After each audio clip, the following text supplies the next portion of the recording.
TV actor Bob Crane, star of the CBS sitcom Hogan's Heroes. Do you remember that 60s show about World War II POWs? Well, Crane was found bludgeoned to death in his Scottsdale apartment back in 1978, and almost 39 years after his brutal murder, the crime is still unsolved, and there are many questions left unanswered. Was Bob Crane's friend John Carpenter the killer? Crane and Carpenter lived on the edge, sharing a dark obsession, videotaping women during their sexual encounters. After all these years, police remain convinced of Carpenter's guilt. But early DNA testing, decades ago, wasn't sophisticated enough to positively link Carpenter to the crime. Reporter John Hook decided to use more modern tests on the DNA and blood evidence from the murder scene. Scientists believe new DNA science would eventually help identify Crane's killer. Who Killed Bob Crane is Hook's first-hand account of his 2-year investigation and search for the truth. The murder is seen through the eyes of the people who were there, witnesses, detectives, prosecutors, jurors, and family members. He takes readers on a reporter's journey for an inside look at the physical evidence in a final attempt to learn who killed Bob Crane. John Hook is next when Coast to Coast AM continues. A veteran news reporter and television anchor for over 30 years in Arizona, John Hook has won more than a dozen Emmys for his reporting. Named Associate Press Anchor of the Year 5 times, he's covered every major story from the O.J. Simpson murder case to the impeachment of President Bill Clinton, the 1989 earthquake in San Francisco, as well as every presidential election since 1996. He anchors Fox 10 News at 5 and 9 and hosts the Emmy Award-winning Fox 10 Newsmakers Sunday. He's a graduate of Arizona State University. He was a 2002 inductee into the Walter Cronkite School of Journalism Hall of Fame.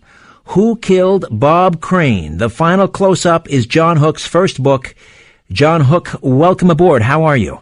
Great. It's an honor to be with you. You've got some good friends of mine in Toronto who've spent many years listening to you. So thank you for having me on. I appreciate it. Oh, my pleasure. And I mean, just coming back with that theme song, which really, just defines my childhood. I remember racing home. I mentioned earlier, we had one of those TVs with the plastic knobs on. When it would break off, you had to have pliers to turn the channel. And if I got home before my sisters, that meant I got to watch Hogan's Heroes. If they got home first, they controlled the TV. They watched Here Comes the Bride. Wow. We share a very similar childhood, Richard. Very similar. So you went to State University in Tempe, which turns out to be only a few miles up the road from Scottsdale, where Bob Crane met his grisly end. But why, of all the stories you have covered, and I mentioned some of them, the impeachment of Clinton and the O.J. trial, why your first book out of the chute is about Bob Crane? Well, it has been with me pretty much my whole life. You touched on kind of our childhood and how we were raised on this show. I was a little young when the show hit the air, but as I went through my formative years, this was on heavy rerun rotation all over the country. By the way, not only big here, but in Germany as well. Surprisingly, they got a big kick out of the show. Sure. You can't make a show like that anymore. It wouldn't be allowed. No, that's right. Politically incorrect. But, Crane was very sensitive to that, by the way. When the show went on the air, Bob Crane was very sensitive because he had done time in the Coast Guard. He wanted to make sure before he signed on that servicemen and women were comfortable with this, particularly World War II vets. And they were. So once he kind of got the okay from people who had served, he thought, okay, we can do this. Crane was very sensitive to other people's feelings, believe it or not, despite what's been depicted. He did care about how people felt about him and how they viewed him. So he was very careful about that. I'm glad you mentioned that, because certainly since the Greg Kinnear movie Autofocus, that's all we hear about is sort of the sexual addiction and that dark side. Right. We tend to forget that he was a devoted family man. I mean, he loved to be with his family and take them to the park and play in the pool with them, and that tends to get lost. It does, and you asked earlier why I wrote the book. It was an interview with Bob Crane's son, Bob Jr., about 2 years ago now, where he was talking about his father and the person that many people don't know. And as we talked about this, you get a sense for a person, and I really, really liked Bob a lot. Almost instantly, we hit it off. But I felt in him a loss and a profound sadness that he didn't have answers as to who killed his father. And that really started me thinking about, okay, is there a way, would there be a way to figure this thing out after all this time? And after that interview in April of 2015, maybe it was March, late March, I started thinking about it. Would there be a way to find the evidence in the case? If we found it, would there be a way to retest it? Particularly, I'm talking now about DNA, because the DNA in the case had been tested in 1994. Going into trial, it had been tested in the late 80s, early 90s. This is very primitive DNA compared to what we have now. My theory being, if we got this DNA, if we could find the blood evidence, is there a chance that we could retest it and get a more definitive result? Because everything at that point, up until that point, had been inconclusive on the DNA. So your motivation, in large measure, was to bring some closure and some answers to this poor family, the children of Bob Crane. And I guess Bob's ex-wife she's still with us, is she not? No, she's not. Well, his ex-wife, yes. His first wife, yes, is still alive. Yes. Right, the mother of Bob Jr. Yes. And imagine, though, I can't imagine living 40 years and not knowing. You and I talk about, as fans, are sort of how it's watching that show now and repeats. It's kind of tainted in sadness. But imagine being the children of Bob Crane and still, after 40 years, no answers. Well, let me tell you, when it kind of came to me, and I can't explain, it's one of those things. After the interview with Bob Crane Jr., it stuck with me. It haunted me for days afterwards. And it just came to me out of the blue about, well, what about all the evidence in this case? It's been 20 years, more than 20 years since John Carpenter went on trial. And he was acquitted largely because the DNA evidence was inconclusive in the car of John Carpenter's rental car. Right, and we'll get into who John Carpenter was, so we'll circle back. So and Carpenter no longer with us either. No, he passed away 20 years ago. That's right. And so when I thought about it, the first person I called was Bob Jr., and I said, "Are you sitting down?" And I detail this in the book, Who Killed Bob Crane. I called him and I said, "Bob, I have something I want to discuss with you, but I want you to know this is not a lark. This is not foolishness. I'm dead serious about this.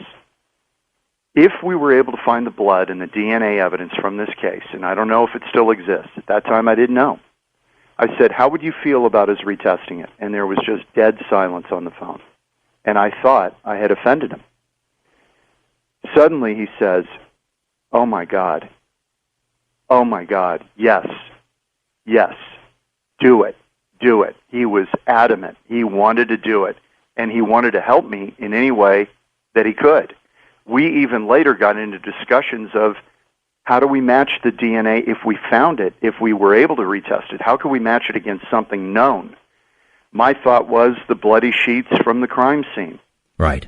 I didn't realize at the time that we would eventually find a vial of Bob Crane's blood in evidence taken from his autopsy that we used in our testing when we sent this stuff to Cellmark Labs in Lorton, Virginia. And they're the ones who did the testing, who, by the way, did all the testing in O.J. Simpson, JonBenet Ramsey.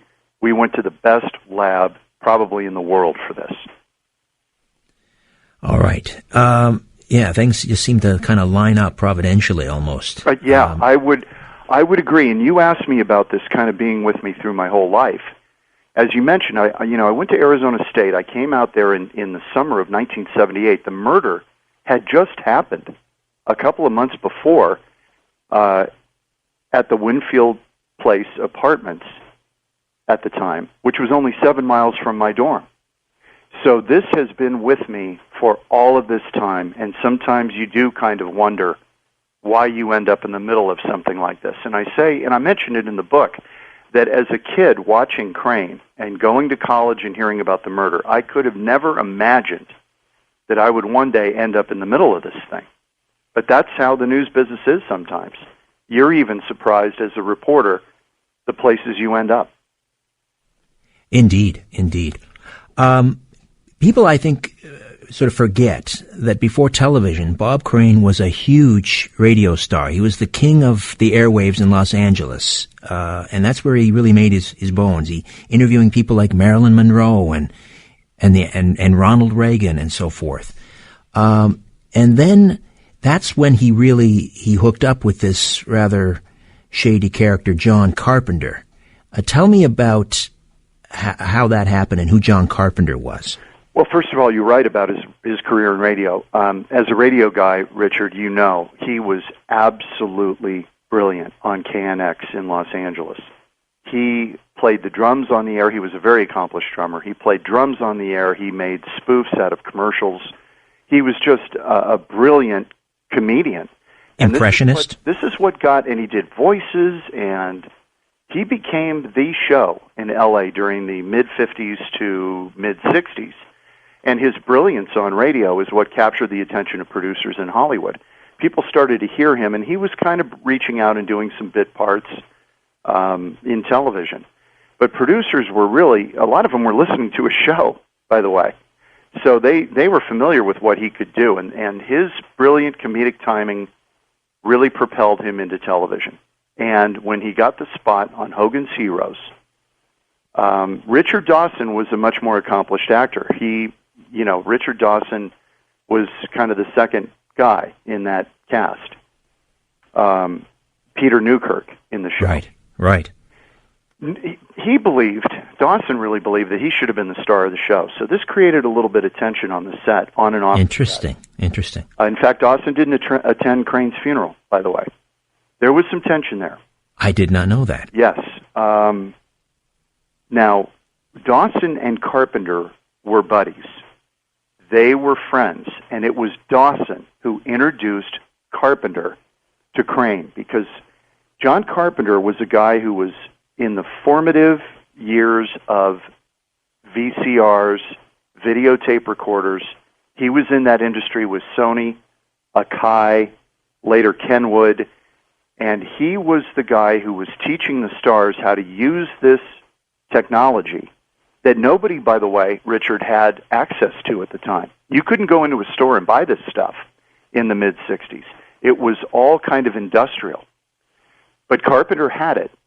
And because of Crane's interest in photography, Crane's interest in pornography, rather than just taking still photos of his escapades, the thought of being able to do this on videotape was incredibly alluring to Crane. And so he and Carpenter were like matches and gasoline. And that's how that friendship started. And their interest, as Bob Crane Jr. told me, revolved around two things: sex and electronics. That was the tie that brought those two together. And so that was a friendship that was formulated back in Crane's radio days, and I guess it was sustained throughout the run of Hogan's Heroes into the early 70s. And then after Hogan's Heroes wrapped up, I think it was about 1971. I think it ran for 6 seasons. That's right. Crane's career kind of went south a little bit. I seem to recall, I think it was called the Bob Crane Show he did with Hope Lang in the mid-'70s. It was very quick. He didn't get a lot of, it didn't do well.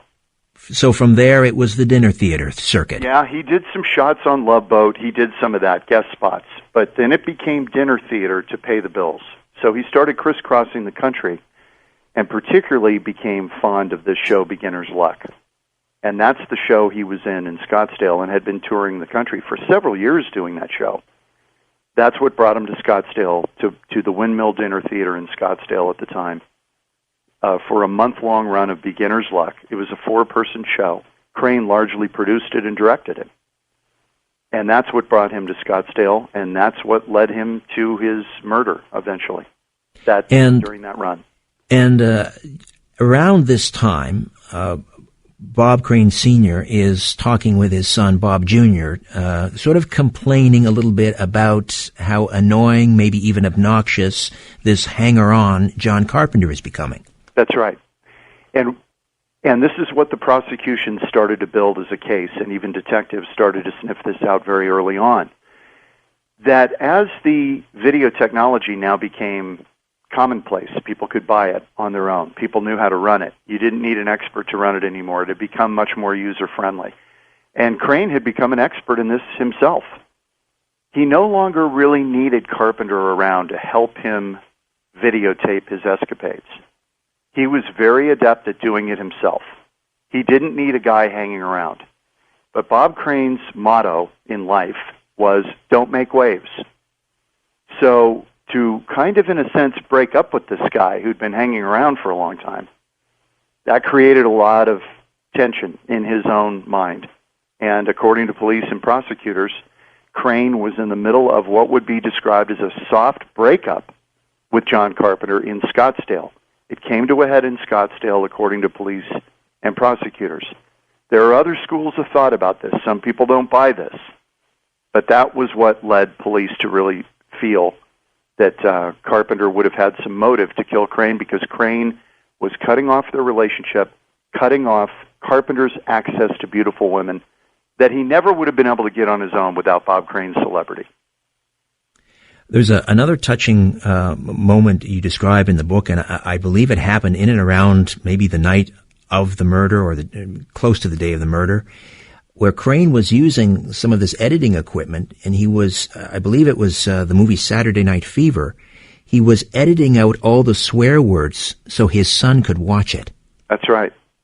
That's very telling. Yeah, he was. For his young son, Scotty, who I believe was about 7 at the time. So this is a son by the second marriage for Bob Crane to Patty, who, by the way, was Fraulein Hilda on Hogan's Heroes. Ah, yes, yes. They had a son together, and Crane was editing this out. Now, this becomes a very important piece of evidence because, according to John Carpenter, he called Crane the night of the murder after they had both struck out with women, called him from his hotel, and they had not stayed together during this trip, which they had in the past. Carpenter got a hotel room by himself. Crane stayed in his apartment. Usually the two stayed together. People felt that was a very telling thing, showing that that Crane was trying to separate from Carpenter. So Carpenter, after the two strike out that night, Carpenter calls him from his hotel and claims that Crane is up editing this late at night, maybe 3 in the morning.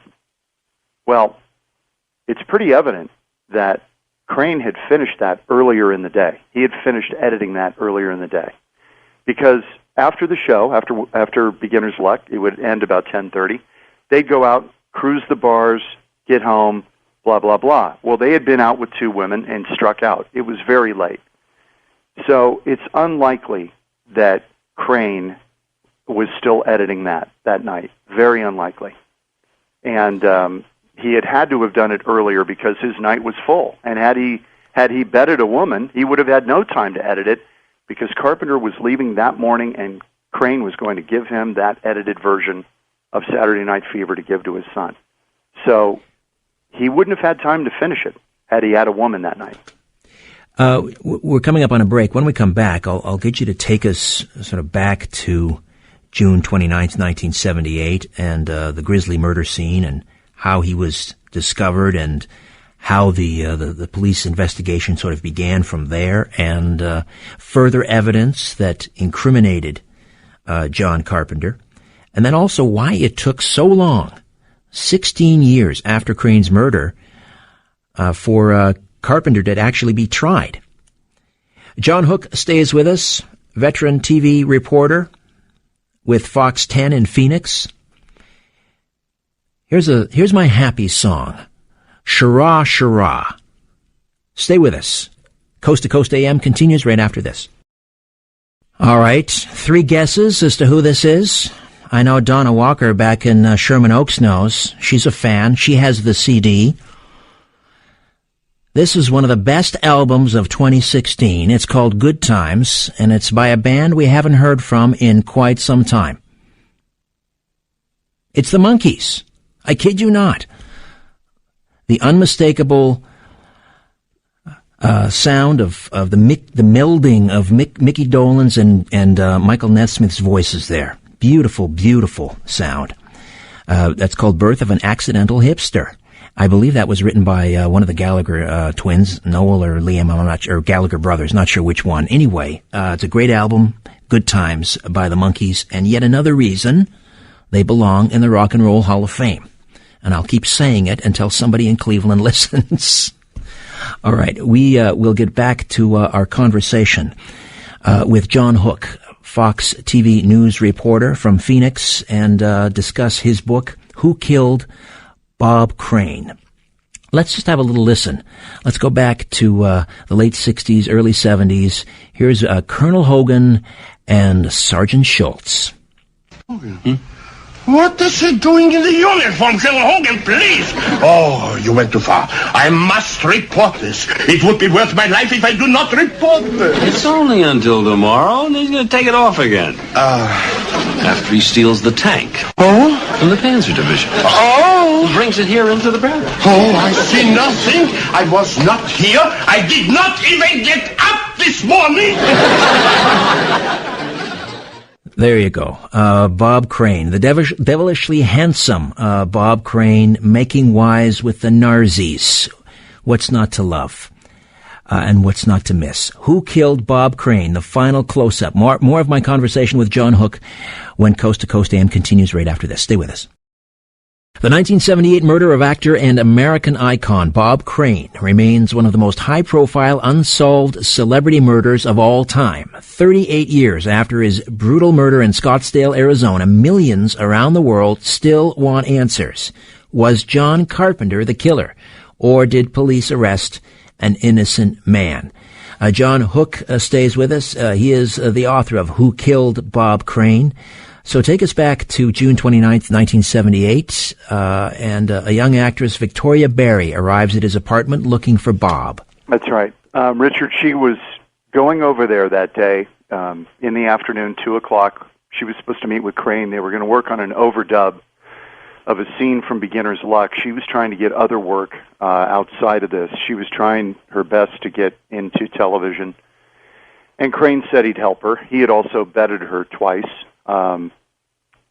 during the run of Beginner's Luck. So there was a little bit of a relationship. Who knows what was going to happen in Crane's apartment that day. But when she goes over there, she goes for this appointment at 2 o'clock, knocks on the door, no one answers. It's getting hot out. It's about 104 degrees out.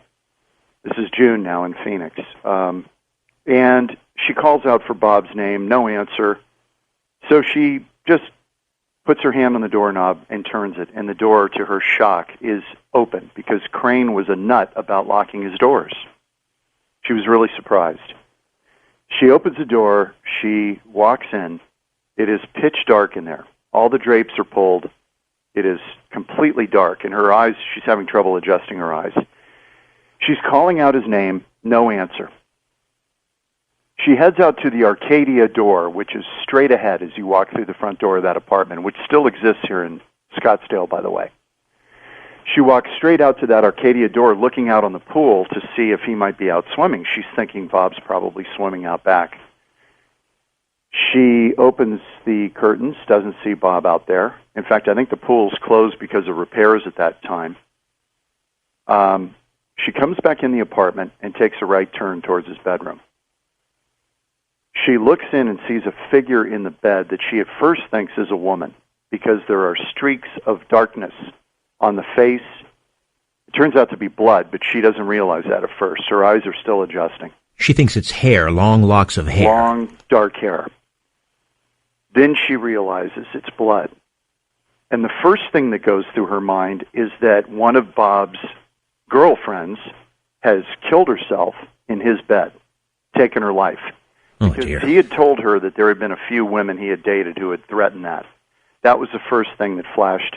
She didn't even realize the form was a man at first. She thought it was a woman. She runs out of the apartment, screaming, gets the help of a woman at the apartment to call 911. And 911 didn't exist at the time, but to call the Scottsdale Police Department. They dial 0, I think, back then. They get the Scottsdale Police Department on the phone, and Scottsdale PD rolls up, and they realize after a while, it took a while to figure out that it was Bob Crane lying there.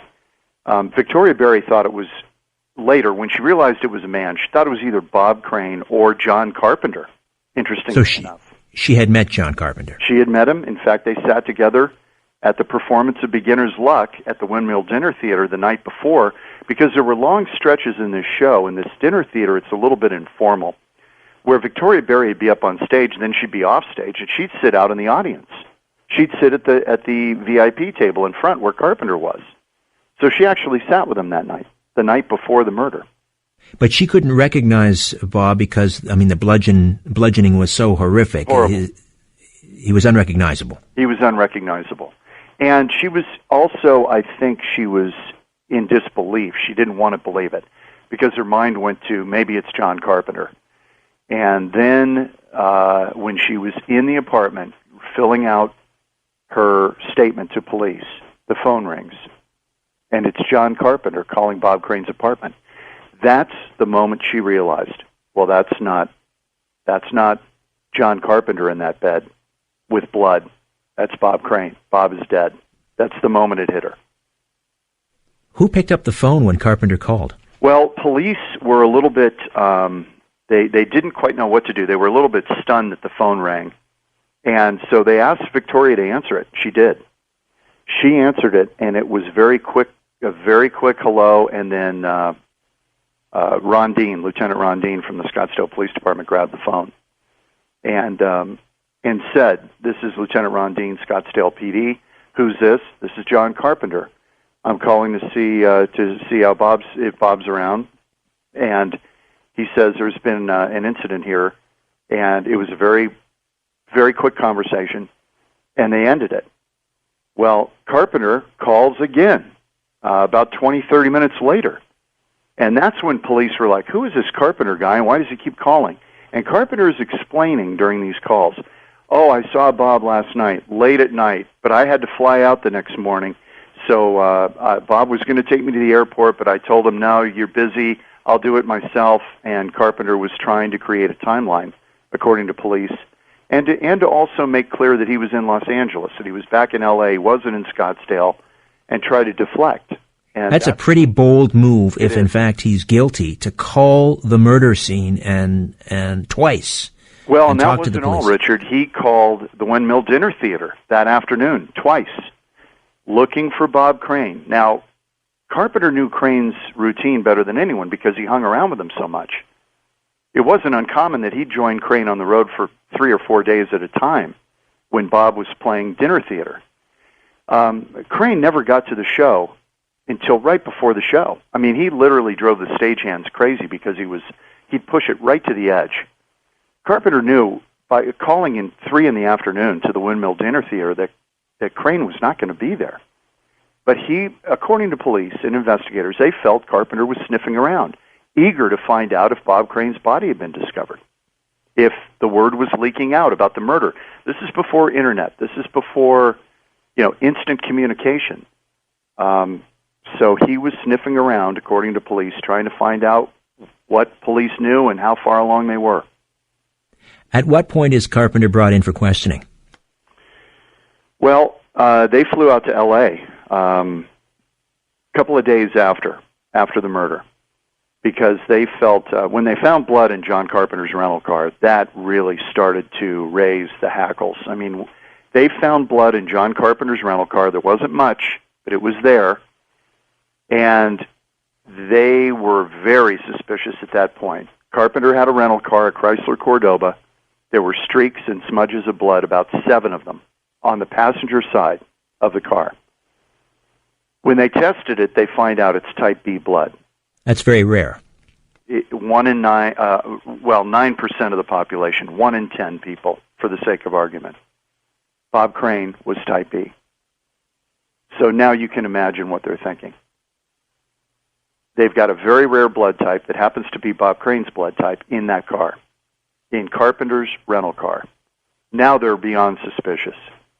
he becomes really the sole focus. And they fly out to L.A. and they question him. And interestingly enough, when Carpenter flew back to L.A., that night when he got home, after work, he went to work. And when he got home, he didn't go back to his apartment. He goes to Richard Dawson's house.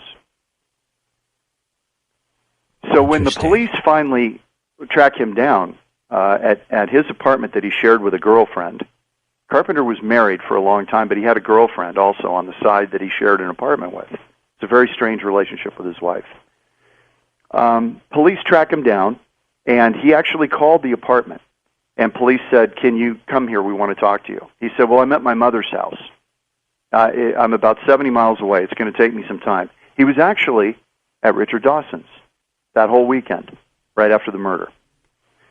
It's kind of an interesting twist. It is. He comes back to the apartment. They question him, and he goes over this timeline again, saying that he had seen Bob Crane the night before. They had tried to pick up these two women. They both struck out. Crane, as we talked about in the earlier segment, was editing Saturday Night Fever in his boxer shorts, and they talked, and Carpenter said that Crane was supposed to take him to the airport the next morning, but that plan changed, and Carpenter said, "Listen, I'm going to drive myself. You're busy. I'll drive myself to the airport." And that's what happened the next morning. But police felt that the plan was for Bob to drive him to the airport. It was noted in his day planner right next to his bedside, spattered with his blood, Bob Crane's blood. It said, "John leaves 10 a.m." Had it in his day planner for June 29th, 1978. And for some reason, that plan changed. Police think it's because John Carpenter came over to Crane's apartment and killed him. What about the murder weapon? Well, it took a while to figure that out. They didn't really sort that out until they finally brought Carpenter to trial. They figured it out in 93, I believe was the exact year, 92 or 3. They had thought it was a golf club, a fire poker. They never found the murder weapon. But eventually, there was a V-shaped blood stain on Crane's bed. It looked like a V, and it was outlined in blood. And police finally figured out, they said, what could have made that stain? And one of the guys said, "I think it's a tripod." A guy named Ray Giesel, who works for the Phoenix Police Department, was an investigator, really a criminologist. He said, "I think it looks like a tripod." So they started looking around in Crane's apartment, and they realized from some of the porn films that had been shot that Crane had 2 tripods, and one of them was missing. You could see 2 tripods in the apartment, yet only one was there when police searched the apartment. And they started to decide, we think they were twin tripods, quick-set junior tripods, about 6 pounds, the head of it, enough to inflict a lot of damage, and it was missing. So, 93 they come up with this. What's going on between 1978 and 1993? It seems on the surface like an open and shut case. You've got type B blood in Carpenter's rental car, at least seven smears of blood. Crane was type B. It's a rare blood type. It would appear that Carpenter had motive, opportunity. Why does it take 15, 16 years? Every prosecutor passed on it. They just didn't feel they had it. They wanted a murder weapon with prints on it. They wanted a confession, and believe me, they had 2 interviews with Carpenter, which I detail in my book, Who Killed Bob Crane.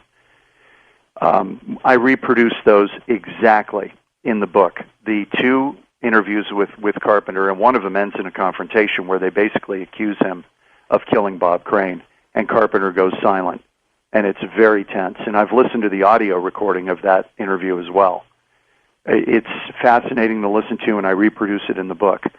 But what it was were prosecutors were not sure they had it. Even though there was blood in Carpenter's rental car, even though it matched Bob Crane, they said, well, it's type B, but it could be from anybody. I mean, it could be from someone else who had type B who was in that car.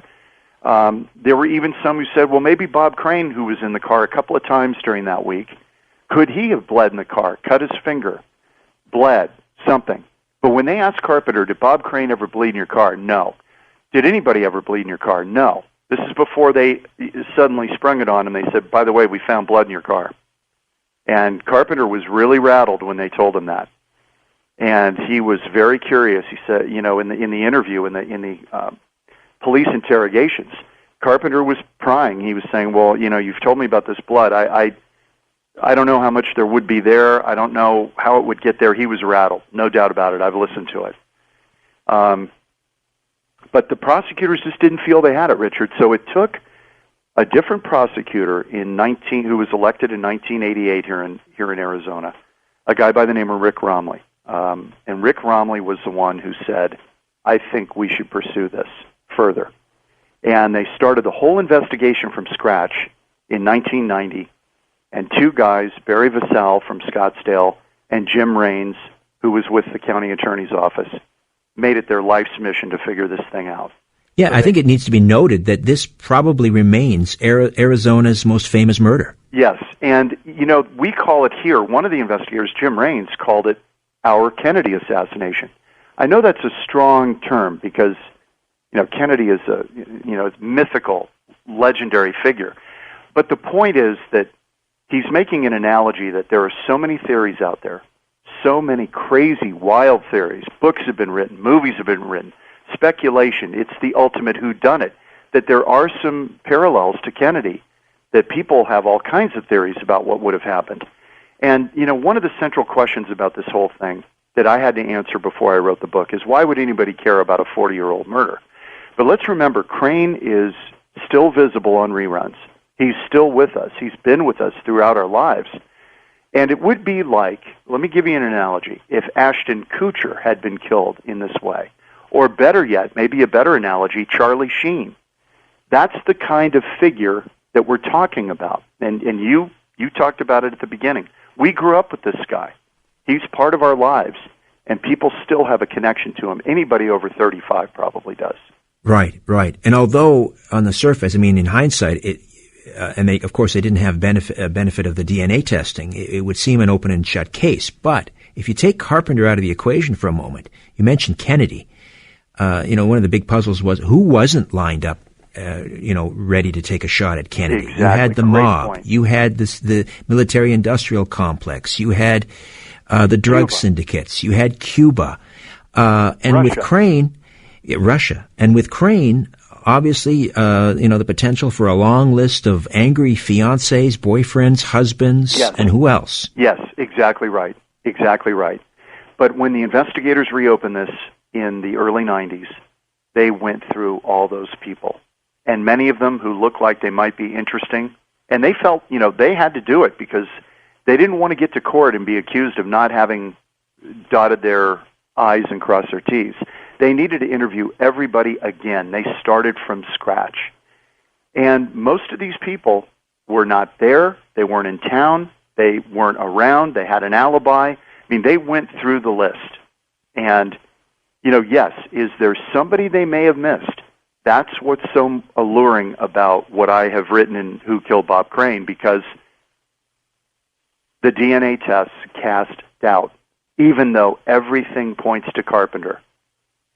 Then we get these DNA tests, and we'll talk about it, I'm sure, when we come back after the break. But the DNA tests cast some serious doubt because what they recovered in that car that we tested did not match Bob Crane. Wow.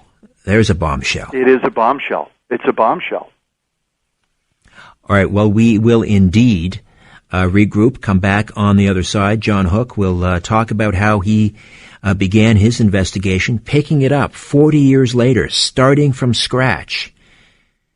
It's remarkable, perhaps even miraculous, that much of this evidence was still in existence.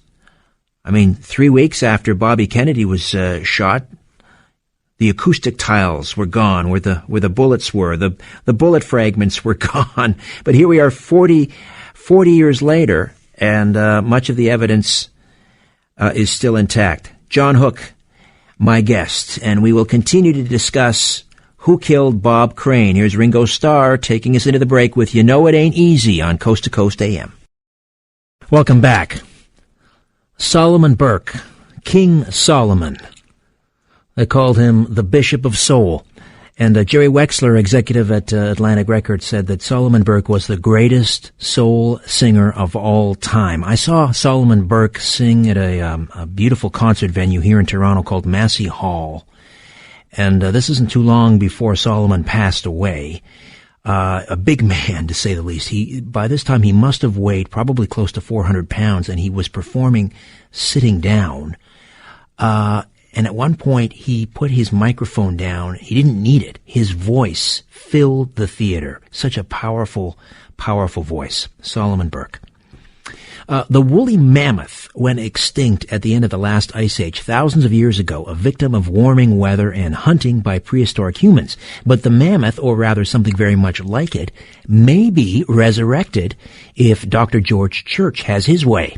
The Harvard geneticist started with a close relative, the Asian elephant, and is using a genetic engineering tool known as CRISPR, not unlike your vegetable CRISPR, I suppose, in an effort to create mammoth-like elephants capable of thriving in cold regions. It's not a vanity project. Church thinks reintroducing the mammoth-like animal into parts of the tundra could help curb climate change.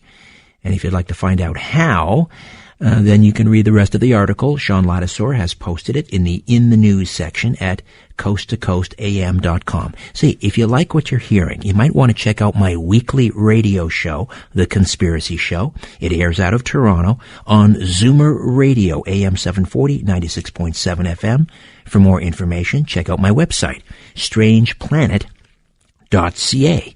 And there's also an accompanying website for my TV show, also called The Conspiracy Show.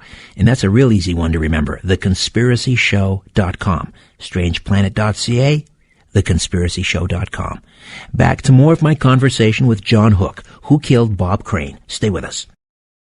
Welcome back to Coast. Richard Serrett coming to you live from Coast's Toronto, Canada affiliate Talk Radio AM 640. John Hook is with us, Fox TV News reporter in Phoenix, and the book, his first book, is Who Killed Bob Crane. So John Carpenter is acquitted in 1994. He passes away in 1998. You pick up the story in 2015. Where do you begin? And this is a case that's 40 years old.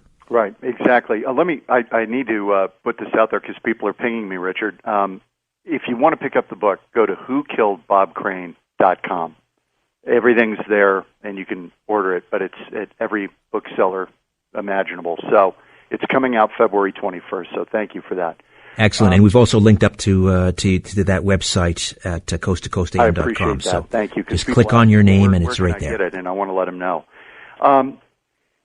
After the interview with Bob Crane Jr. in late March of 2015, we start searching for the evidence. This took a lot of time. First of all, the county attorney's office down here, the Maricopa County Attorney's Office, I give them a lot of credit, even allowing me to do this. I asked them, does the evidence still exist? Nobody knew where the evidence was. It took months to find it. It turns out it was at the county attorney's office in their evidence room, but it took a long time to find it. There could be a couple of reasons for this. One of them was we had a freeway shooter down here that was eating up a lot of investigators' time, and I fully understand that. This wasn't high priority for them, but I said, I want to find the evidence from the Crane case, and I particularly am interested in the blood evidence and the potential for possibly retesting the DNA. The county attorney down here, Bill Montgomery, as they reviewed it, when they finally found the evidence, he said, if you can find it in there, I am not opposed to him retesting it because Carpenter is dead. If they can find any further answers than we could in a court of law, I'm all for it. As he was quoted, and he told me in an interview, I am not afraid of the truth. I give them a lot of credit because what we turned up was not it was not favorable to police and prosecutors. Right. It would be embarrassing, sure. Yeah. Let me share something with you, Richard, that I have not told many people, and I want to share it with your listeners. The original title of my book, as I got into this on the television story, I told my friend Joe Tillman, who's the photographer that we worked together on this very closely for 2 years. I said, Joe, I got to write a book about this. There's just too much there. And that is what led to the book. The book was originally going to be titled Case Closed. Aha. I fully believed when we tested the DNA, once we found it, that it would come back and prove that John Carpenter killed Bob Crane, that it was Crane's blood in Carpenter's car, case closed. It didn't turn out that way, Richard. It didn't turn out that way. I'm stunned. Well, Bob Crane's son was stunned, and when this all was unveiled on Fox 10, when we ran our story back in November, we brought everybody, we assembled everybody in our studio. We had Bob Crane Jr., we had the prosecutor, we had the foreman of the jury, we had the investigators, we had John Carpenter's attorney in California live by satellite. When we unveiled this, I mean, it blew up on Twitter, and it was everywhere. It was around the world. Frankly, people are fascinated with Crane. It's still one of the top unsolved murders of all time. It consistently ranks that way. People John, fascinated. I have to ask, the evidence. I mean, after Carpenter is acquitted in '94, the case was still open, right? It was not a closed case. Well, prosecutors felt it was closed. I mean, they felt that they had their guy. They put him on trial. But because the DNA in the car, in Carpenter's car, came back inconclusive, the jury and the foreman told me, and I've got a lot of this in the book, Who Killed Bob Crane. The foreman of the jury said, without that DNA, that was the big hang-up. If we had had DNA that said it was definitely Bob Crane's blood in John Carpenter's car, we would have convicted him, no questions asked. But why wouldn't a new DA come in and say, wait a minute, in 20 years, DNA testing is light years ahead of where it was. Let me just go rummaging through these boxes. Let me find that blood sample. And let me run new tests. Why did it take a Fox TV news reporter to decide to do that? There was no one to put on trial. John Carpenter had died. The guy they thought did it had died. And they had no standing. They had no case. It was basically a cold case, but they felt they had put on trial the man responsible. So they had no reason to test it. And taxpayers probably would have said, well, what are you chasing down this rabbit hole for? This guy's dead. Why even, they would have been only testing it to prove what they had done earlier, putting him on trial and justifying that. Well, we come along and actually we kind of did the work for him. They may have thought, hey, maybe Hook can prove what we couldn't prove 20 years ago, and it will vindicate us for putting this guy on trial. That's not what happened. What came back was a DNA profile of an unknown man, not Bob Crane, and then a partial profile that's unknown, but probably not Bob Crane either. So, I mean, we and I felt, in a sense, badly about it because I really thought that we would be able to prove this thing and probably link it to Carpenter. It just didn't turn out that way. And as a reporter, I have to report the facts and what we find. It's not what I think or believe, but what we report and what we know. And the tests came back, the DNA came back, and it was not Bob Crane's DNA on that stain in the car.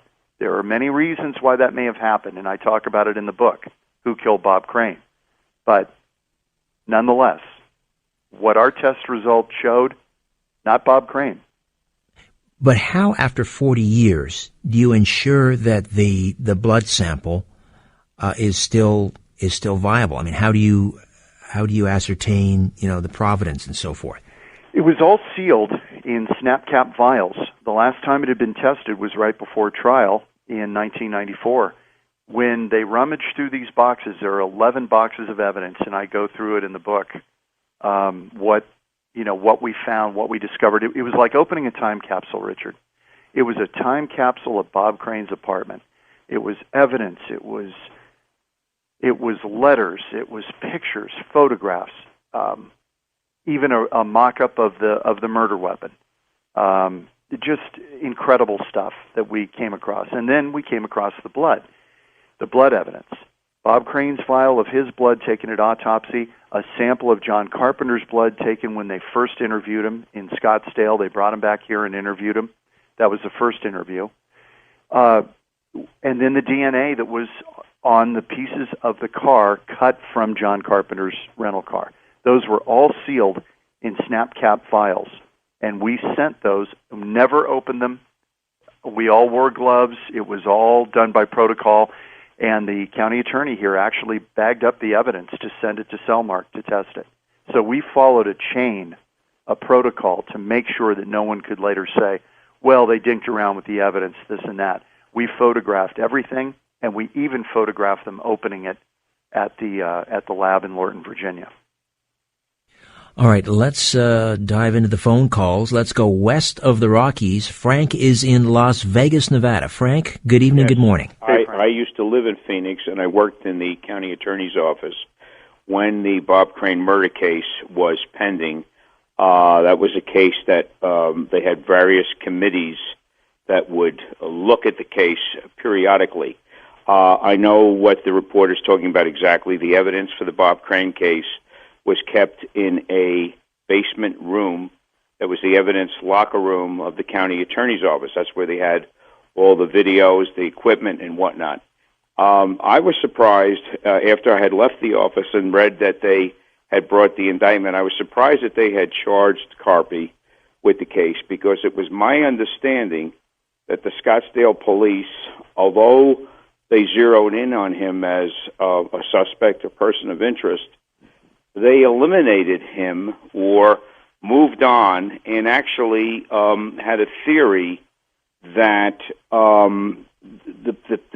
they believed that there were two people involved in murdering Bob Crane. A woman that he had probably done a video of, and that she had told her lover, boyfriend, whatever, and because whoever did murder him got permission from Crane to get into his apartment or whatever. The other thing was that it was believed that the Scottsdale police were very much in over their head, and that the crime scene, so many people had been in and out of the crime scene was contaminated. I was informed that Carpenter was eliminated as a suspect because he was in fear for his own life, and that whoever murdered Bob Crane, they were going to come for him next. So I just wanted to... Yeah, that's interesting. Some of what you're talking about is a theory held by Carpenter's defense attorney, Stephen Avila. He believes two people were involved. And it is curious that in Carpenter's rental car, I found this interesting as well, and it cuts to Carpenter's innocence. While there's blood on the passenger door, if Carpenter, in the theory, the police theory, as you probably know, the police theory was that Carpenter bludgeoned Crane with the tripod, walked out of the apartment, made his getaway in his rental car, put the tripod against the passenger door, probably wrapped in a towel, and that's what deposited the blood on the passenger door, was the murder weapon. And then he disposed of the murder weapon or packed it up and took it back to California with him in his suitcase. It would have been small enough to do that. But why no blood on the driver's side? That was odd. That is very, very odd. And even now, very much, I have a question about it. No blood on the driver's side. Nothing. Isn't that odd? Right. In other words, if he was wielding the murder weapon, there would be, and let's face it, the blood spattering would be pretty pronounced. You would think that a few droplets would end up on Carpenter's person, and then that would be transferred to the armrest in the car or on the driver's side. Yep. Right. So you're saying that speaks to his possible did he have an accomplice who had that murder weapon in the car with him? I mean, these are all things that have been thrown out there. We talked about the Kennedy assassination earlier, and I'm not kidding. There are parallels because there are as many theories as you can imagine. Indeed.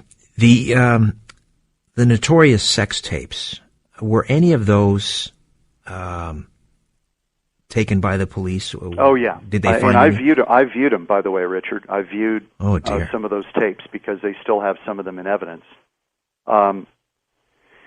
They all depict basically the same thing. It's Crane complimenting these women, They all know they're on tape, by the way. These are the selfies of their day. Right. It's important to know this was consensual, and most of these women, if not all of them, knew they were being videotaped. They did. And anybody who argues otherwise, I don't buy it. I mean, these women are laughing and having a great time. Now, here's the other side of that. Some of them are drunk and intoxicated, so that's the other side of it. So that maybe doesn't rise to consent. But these women knew, because the TV set was hooked up to the video camera, and they could watch it on the TV set as it was happening. They were watching themselves performing sex. And a lot of them got off on it. I'm going to be very honest about it. And certainly Crane did. But they all depict very similar scenes. He compliments them. He's Colonel Hogan, and he brings down their defenses, and they're a little wowed by the guy. And then as he starts videotaping, they seem very comfortable with it. And then, Crane, interestingly enough, would edit on kind of cheesy string music underneath all these porn tapes. But they were recovered, and the porn tapes, not only do they depict Carpenter as well in some of these, because they were operating together sometimes when they were out on the road, but a lot of them are Crane by himself with a woman, not with Carpenter. But it also revealed that second tripod, so there was evidentiary value in them as well. But any of the women in these tapes, were they and their husbands or their boyfriends questioned? Did any of them fall under suspicion? They were. They tried to track these people down. And, remember, in the murder scene, there was nothing stolen from the apartment. There was nothing taken. There was no row. There was no disturbance. So the theory is that Crane let the killer into the apartment. There was no forced entry. There was no sign of a struggle. There was no sign of anybody rummaging through tapes looking for a tape of sex acts. The only thing missing was a photo album that Crane kept. And investigators believe Carpenter took it. They believe he took it on his way out of the apartment and then kind of used that as a carrot, saying, have you seen this portfolio that Crane kept? But if somebody were looking for the really damning stuff, they would have wanted the videotapes. And it doesn't appear that any of that was disturbed or that anybody rifled through them looking for them. Who else may have been, who else would have had a motive? I think, as you said, any of these women who either were ashamed of the video being taken, maybe didn't realize it when they sobered up that it had been taken, maybe their jealous husband or boyfriend. All of those theories are possible. And the findings on our DNA test, I will tell you this unequivocally. Had the prosecutors had our DNA test in 1994, I do not believe they would have put John Carpenter on trial. All right. Hold it right there. Stay where you are, John. We'll come back on the other side. Take more questions, comments for John Hook, who killed Bob Crane. Joss Stone, Super Duper Love, taking us into the break on Coast to Coast AM. And I will be back tonight, Sunday night, in the air chair for another episode of Coast to Coast AM, and I guess I'll keep bringing me back until I get it right.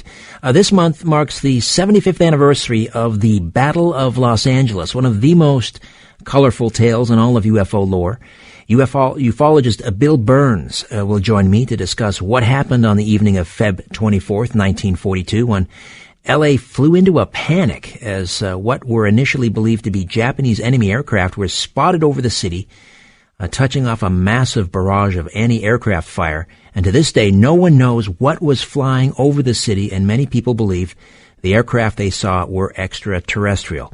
In the second half, memories are our most cherished possessions. We rely on them every day of our lives. They make us who we are. And yet, the truth is, they're far from being the accurate record of the past we like to think they are. Dr. Julia Shaw, senior lecturer and researcher in the Department of Law and Social Sciences at London South Bank University, will join me to discuss the astonishing variety of ways in which our brains can indeed be led astray and why we can misappropriate other people's memories, subsequently believing them to be our own. That's tonight on Coast to Coast. Hey, if you're a fan of Coast to Coast, I'm pretty confident you're going to love Beyond Belief, George Norrie's internet television program. You get the same great paranormal phenomena, conspiracies, and all things unexplained.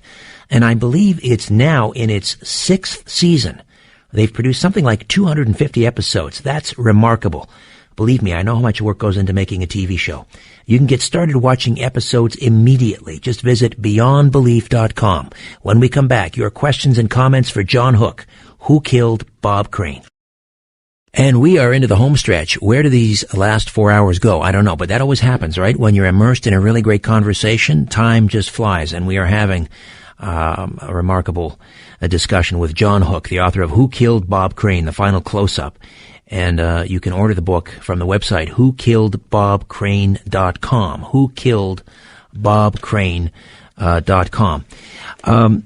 John, so how did Bob Jr. and the rest of the Crane family take the news? I mean, they were, like you, were expecting this to be sort of close the file. It was John Carpenter. He's the one who did it. When the DNA test came back negative, it wasn't Bob Crane's blood in the rental car. How did they take it?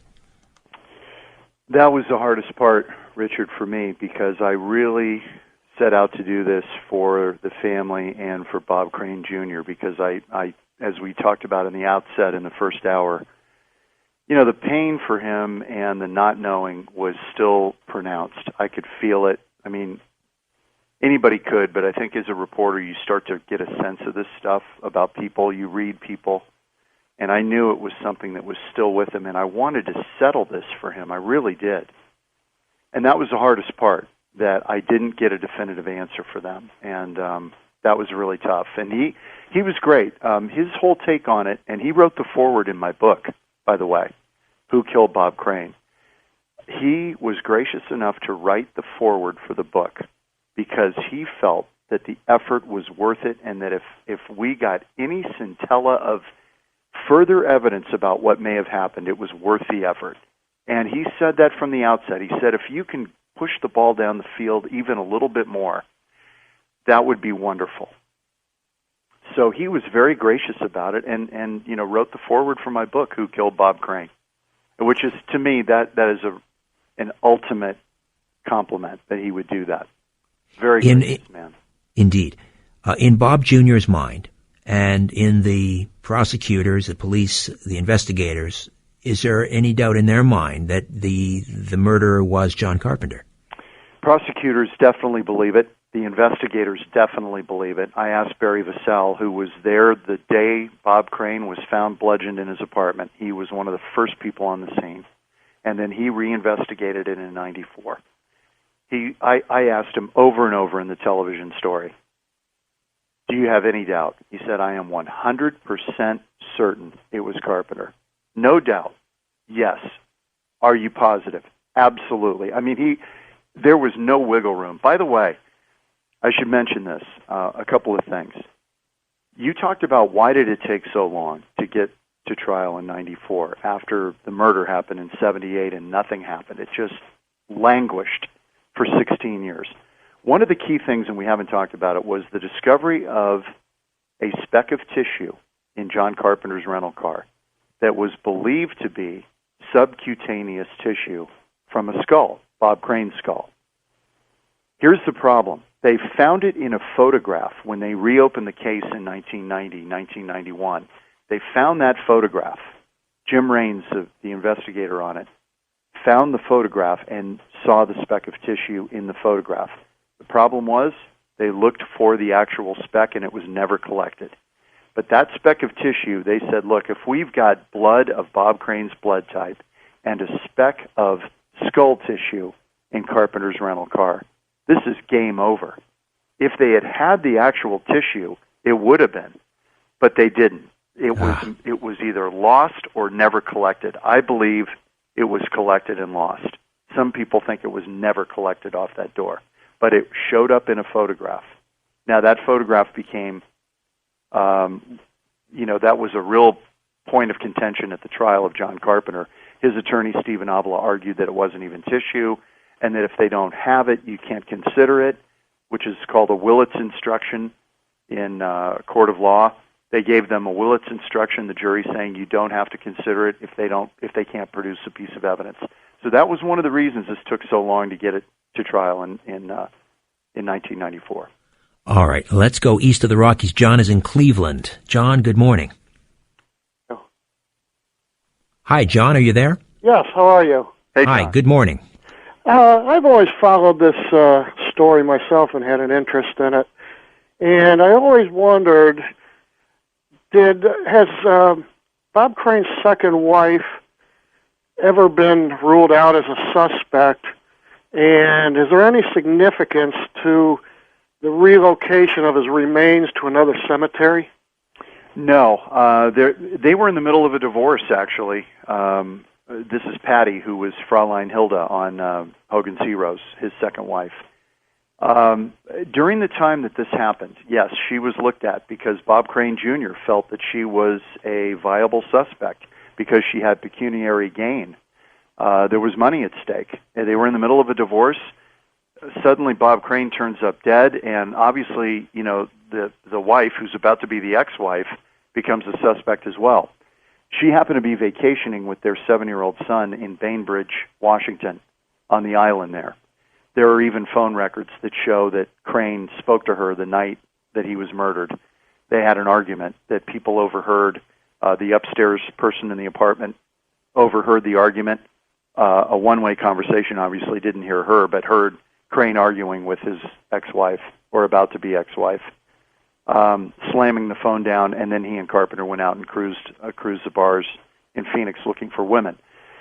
During this period after Crane's murder, he was buried in a cemetery, then later moved to another cemetery right in downtown L.A. It's a really odd cemetery. And that became kind of a shrine that she pushed this agenda. Some in the family were very unhappy with that decision, but that was afterwards. So the removal of his remains and moving it to a cemetery was really to turn it into more of a shrine to her than anything. And when she died, they're both buried together there, even though Bob Crane Jr. Doesn't like that idea at all. John, thank you for that. Jay is on the wild card line in Florida. Jay, good morning. Welcome to Coast to Coast. Good morning, gentlemen. I'll try to speak quick so I can get all this in. Wonderful to speak with you again, Mr. Sterrett, and I love the soulful, bluesy, and old-school R&B music selections you always play. I was wondering, first of all, if there was any blackmail or extortion attempts or reports involved with either Bob or John. And what I was really wondering is, with the film of Autofocus with Greg Kinnear, that depicted his fall and descent, I was wondering what the similarities and differences were of the plot, points, characters, and opposed to the facts and evidence and witness testimonies that you had uncovered and came upon. Thank you for that, Jay. A couple of things. Autofocus, Bob Crane Jr. was a consultant on that film, and so was Richard Dawson's son, was also a consultant on that film. They tried to keep it as true to form as they could. I think the relationship between Crane and Carpenter and the hints of bisexuality, that is a very interesting, that Carpenter was bisexual, not Crane, that Carpenter may have been. That's a very interesting thing to explore and very possible. The murder, though, they depict the murder as someone coming through the Arcadia door. That's the door that led out to the pool from Crane's apartment. That door, when investigators got there that day, was locked. It does not appear anybody came in through there, and I outline in my book, Who Killed Bob Crane, that had somebody tried to enter that way in the dark that night, if somebody had a key or tried to or had left a door open and tried to get in through there, it would have been really difficult because that's where all the video equipment was. A tangle of cords and TVs and VCRs. Somebody trying to enter that apartment stealthily, it would have been a nightmare, and they would have made noise, and Crane was a notoriously light sleeper. So that leaves the front door. And so in Autofocus, they have the perpetrator coming in through the Arcadia door. I don't believe that. The front door is where I believe the person came in, and I believe Crane let him in willingly and then went to sleep. Because also, as I point out in the book, Crane was found in his bed in boxer shorts. If he had been with a woman, he would have been naked. He was in his boxer shorts because someone else was there, and he laid down, and many people believe, investigators do, that Carpenter was that person in the apartment. And that Crane just laid down with his boxers on, answered the door, let Carpenter in. It was late. They were going to get some sleep, or maybe Carpenter was going to hang around the apartment until they left for the airport in the morning. And that's when the murder happened. That's what police believe. There was a bottle of scotch in the apartment, and Crane did not drink scotch, apparently. You know, there was gin. There was old smuggler's scotch. There was a bottle of Booth gin. A lot was made about that in an early book that was written by Graysmith. That, you know, there were things in the apartment that just didn't make sense. Well, the booze was not there for Crane. The booze was there for the women who came over to ply them with alcohol when they wanted. It was not for him. It was for them. And then there was an idea that there were cigarettes in the ashtray. Crane wasn't a smoker. He wasn't. He wasn't a smoker or a drinker, really. He was a very light drinker. The cigarettes were primarily from Victoria Berry, who gave her statement to police in the apartment of Bob Crane. She was a chain smoker, and she was smoking like mad that day. And other people who had come over to the apartment may have been smokers. But that wasn't a big deal. That people made a lot out of that there were things out of place. These things really weren't. They can be explained.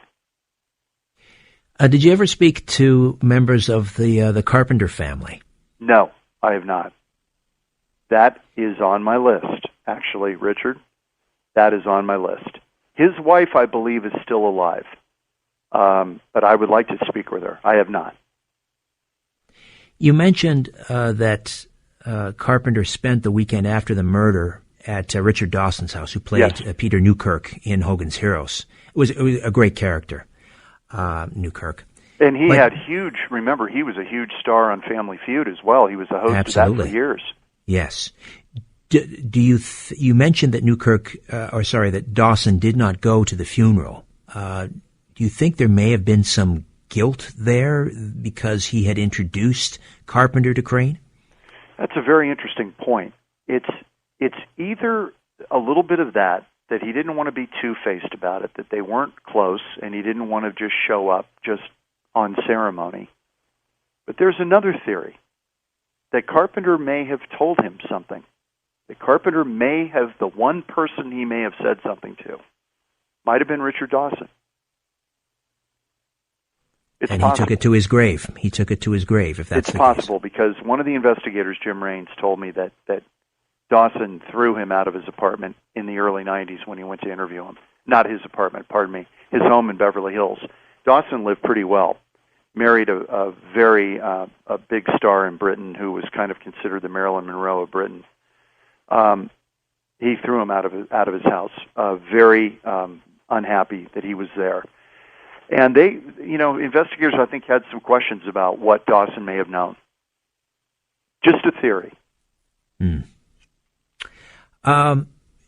Let's grab one more call. I think we can sneak Jeff in Culver City in here on the wild card line. Jeff, good morning. Hi, Richard. Yeah, how you doing, Mr. Hook? Hey, Jeff. Richard, thanks so much for your good taste in, the old school Motown era music. I don't know what's going on with music nowadays, but it ain't like it used to be. You and me both. I love it too, Richard. Good calls on all the music tonight. Appreciate that. You can't go wrong with Stax Records. I'm curious about the whole concept and origination of DNA technologies and applications. Although many researchers and forensic investigators have invested decades of their life and time into this peculiar way of identification of fathers who reject their children, people with probate or inheritance issues, and genetic, issues and all that stuff. But my question is, Mr. Hook, Richard brought up an excellent point. Why it took so long, 16 years, to find this Mr. Crane utilizing DNA technology, especially since the methodology of this DNA wonderment is, first of all, suspect and can be used to frame individuals by utilizing bodily fluids and all that. What's your overall assessment of this program? It's a great point, Jeff. And, as I got into the book, Who Killed Bob Crane, and really, immerse myself in this, I had to learn a lot about DNA. And what I learned is DNA is not perfect. We think of it as CSI, that it is the end-all and be-all. It's actually starting to raise some complicated issues now in police matters. Here's why. The more you can bore in, and we had to in this case, the testing, the sample that we had been tested so many times. The original blood that was there was no longer visible. So they had to drill down into this and look at it with such a big magnifying glass, and I mean that figuratively, that you open the door of picking up outlier DNA that has nothing to do with the original crime. That is a real problem coming in DNA science. In other words, could the DNA that we picked up off the door, could it have been from the guy who constructed the door at the factory, the car door? Could it have been from an investigator who left his DNA there, from a simple touch of his finger? Could it have been from the lab, one of the technicians sneezing on it? These are the kind of things that are raised now as you're able to more sensitively pick up DNA when you go in with such a magnifying glass. You can start to pick up things that might take you down really dark alleys that don't have anything to do with the crime. Oh dear, very troubling. Very quickly, and we have to say goodnight here. But what's next? I mean, are you going to pursue this? Are you going to continue and try and find out who killed Bob Crane? We want to try to put this in the CODIS database with the FBI. What our sample found, we want to put it in CODIS, the National FBI database, and see who that DNA belongs to, so we can maybe get a better idea. John Hook, thank you so much for this. Richard, thank you.